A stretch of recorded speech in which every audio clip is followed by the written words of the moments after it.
और जी उत्तर प्रदेश अपना पिंड ट्वीट डिलीट करके भाग गया। यही आज के मीडिया की हालत है। कमजोर, बिका हुआ, बेशर्म और बेगैरत छात्र उत्तर प्रदेश की तस्वीर बदल देगा। सरकार को घुटनों पर लाने का मादा रखता है छात्र। दरअसल जी उत्तर प्रदेश ने यह खबर चलाई थी कि योगी सरकार के 4 साल पूरे, क्या अगले सीएम के तौर पर भी योगी आदित्यनाथ को देखना चाहेंगे आप? तो वो जो पोल हो रही थी, जिसमें आप देख सकते हैं 85% जो लोग थे वो कह रहे थे कि हम योगी आदित्यनाथ को नहीं देखना चाहते अगले सीएम के तौर पे। एक मीडिया के जरिए पूरा एक झूठ फैलाया कि अब तो टाइम मैगजीन ने भी योगी आदित्यनाथ की तारीफ की है कि उन्होंने कोरोना के दौरान कैसा काम किया। बाद में खबर यह थी कि टाइम मैगजीन को पैसा देकर वो खबर छपवाई गई। जी न्यूज ने उस शासन का जो रवैया था वो औसत से बेहतर था। चाहे बसों को भेजना दिल्ली के दरवाजों पर, बेहतरीन काम था वो योगी आदित्यनाथ का। और सबसे बेहतरीन काम जिसने वाकई मेरा दिल छुआ था वो है यूपी पुलिस ने जिस तरह से अफवाहों पर लगाम लगाया था, क्योंकि ये तमाम चेहरे, ये तमाम मीडिया झूठ फैला रहा था तबलीगी जमात के नाम पर, मगर यूपी पुलिस ने उसका पर्दाफाश किया था। और मैंने बार बार उस चीज की तारीफ की है, मगर जो चीजें आपके सामने, उससे आप मुंह तो नहीं मोड़ सकते ना। 4 साल पूरे हो गए हैं योगी आदित्यनाथ के, मगर आप यह ना भूलें कि आजाद भारत के इतिहास में बहुत से ऐसे कम लम्हे हुए हैं जब करीब 100 विधायक अपने मुख्यमंत्री के खिलाफ बगावत करने सड़क पर आ गए थे। और यह हुआ था यूपी में, और इसे मुख्यधारा की मीडिया ने पूरी तरह से छिपा दिया। आप अंदाजा लगाइए, अगर उस खबर को प्रमुखता देती मीडिया, तो आपको क्या लगता है योगी आदित्यनाथ बने रहते मुख्यमंत्री के तौर पर? नहीं, मीडिया ने उसे दबा दिया, पूरी तरह से खत्म कर दिया। अब जाहिर सी बात है, उनके जो मुद्दे थे उस बात को लेकर चर्चा ही नहीं हुई। हां, क्या 5 साल बाद योगी वापस आएंगे? जो वो सवाल वो न्यूज चैनल पूछ रहा था, जिसके मालिक राज्यसभा में बीजेपी की मदद से गए। आप ये बात भूल रहे हैं कि बीजेपी के हाथ में जो तुरुप का पत्ता है हिंदू मुस्लिम राजनीति का, उसका सबसे ज्यादा असर यूपी में होता है। यूपी में सबसे ज्यादा पोलराइज्ड जनता है। हिंदू मुस्लिम सियासत का गढ़ यह माना जाता है। 2013 में मुजफ्फरनगर के जो दंगे हुए थे, उसने बीजेपी को जो आंधी दिलवाई थी, जो मदद दिलवाई थी लोकसभा चुनावों में, अप्रत्याशित है। 4 साल पहले जो विधानसभा चुनाव हुए थे, पहले चरण के ठीक पहले, एक रात पहले मामला फिर पोलराइज हो गया था। असदुद्दीन ओवैसी की मौजूदगी, उन्हें कोई बहुत सफलता नहीं मिली थी, मगर जब उनके समर्थक मोटरसाइकिल्स में बैठ के नाराए तकबीर के नारे लगाते थे तो उसका जबरदस्त असर होता था। तो इन तमाम फैक्टर्स ने उस वक्त बीजेपी की मदद की थी। और इस वक्त तो राम मंदिर का शिलान्यास ये एक बहुत बड़ा मुद्दा है। तो इन फैक्टर्स के चलते अखिलेश यादव, कांग्रेस की मुश्किलें बहुत ज्यादा हैं। और बहन जी, मैं उनकी क्या बात करूं, वो तो गायब ही हैं।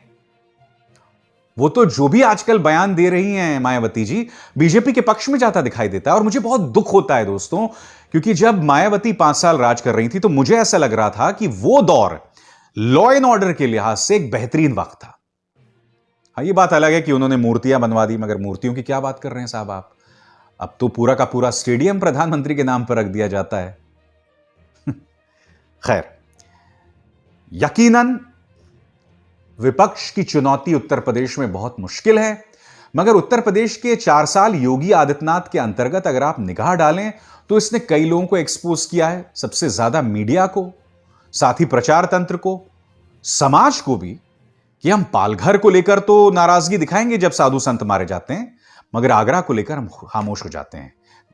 योगी सरकार के 4 साल पूरे हुए हैं आज दोस्तों, और ये देखिए चैनल क्या चला रहा है।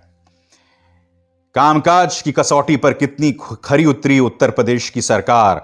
और इसमें आप देखिए, योगी, अखिलेश, मायावती, रोजगार देने में सबसे बेहतर सीएम कौन है? इसमें यूपी के योगी आदित्यनाथ को 53% वोट्स मिले हैं। 53%।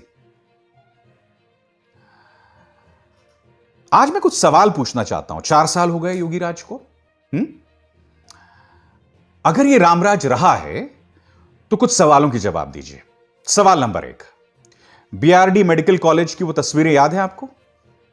एंसेफेलाइटिस से मासूमों की मौत बड़ी तादाद में। सीधे सवालों का जवाब देने के बजाय हमें यह बताया गया था कि अगस्त के महीनों में बच्चों की मौत होती है। डॉक्टर कफील खान को बलि का बकरा बनाकर जेल में डाल दिया गया था और फिर वो दोषमुक्त होकर बाहर निकले। अरे उसके पीछे तो इस कदर पड़े थे ये लोग कि रासुका के अंतर्गत, नेशनल सिक्योरिटी एक्ट के अंतर्गत उसे फिर से बंद कर दिया था यूपी पुलिस ने। और यही नहीं, एंसेफेलाइटिस को लेकर बाद में इन्होंने यह दावा किया कि हमने एक कार्यक्रम शुरू किया है, दस्तक जिसका नाम है, और दस्तक के जरिए एंसेफेलाइटिस का हमने निवारण ढूंढ लिया है। दोस्तों, मैंने वायर के लिए मैंने एक रिपोर्ट की थी और मैं उत्तर प्रदेश, गोरखपुर, इन तमाम जगहों पर घूमा था और मैंने पता किया था कि जो दावे यूपी सरकार कर रही है वो सही है या गलत है। और मेरी रिपोर्ट में पाया गया कि दस्तक के अंतर्गत जितने भी दावे उस वक्त यानी कि 2018-19 में यूपी सरकार कर रही थी वो सब गलत थे। और इन्होंने बाकायदा न्यूज चैनल्स के पत्रकारों का इस्तेमाल किया यह बताने के लिए कि दस्तक पूरी तरह से सक्सेसफुल रहा है।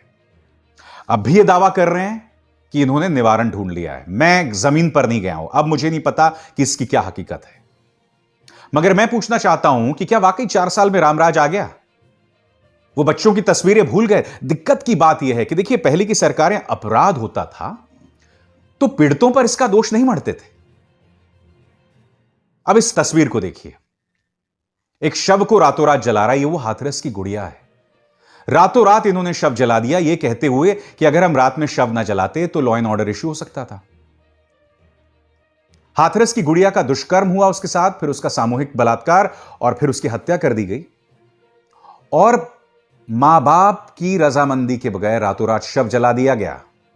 यह बात अलग है कि अगले दिन धारा 144 का उल्लंघन करके कई दबंग आए और खुलेआम आरोपियों के पक्ष में रैली कर रहे थे, सभाएं कर रहे थे। मैं समझना चाहता हूं यह रामराज्य का स्वरूप है। और जो पत्रकार उस वक्त उठा रहे थे आवाज, सिद्दीक कप्पन, इस शक्ल को देखिए, यह आदमी केरला से आता है, यह आज तक जेल में बंद है, आज तक ये जेल में बंद है उस धारा के अंतर्गत, unlawful activity prevention act, UAPA, जो कि आतंकवादियों पर लगाई जाती है। आप इसे रामराज कहेंगे? 4 साल में यह रामराज है?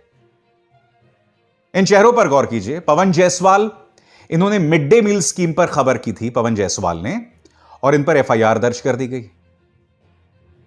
मैंने बताया डॉक्टर कफील खान, रासुका की धारा लगा दी गई यह कहकर कि इनके भाषण से माहौल बर्बाद हो रहा है। यह बात अलग है, जब इलाहाबाद हाईकोर्ट ने उन्हें रिहा किया 10 महीने बाद, तो यह कहा कि इनका भाषण तो राष्ट्रीय एकता का प्रतीक था।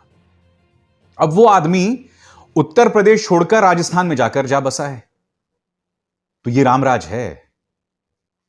प्रशांत कनौजिया, एक और पत्रकार, एक नहीं दो बार जेल में बंद कर दिया गया। एक ट्वीट के चलते उन्होंने गलत जानकारी को रीट्वीट कर दिया, बाद में उसे उन्होंने हटा दिया, अपनी गलती मान ली, फिर भी उसको जेल में डाल दिया गया। मैं ये समझना चाहता हूं यह रामराज्य है।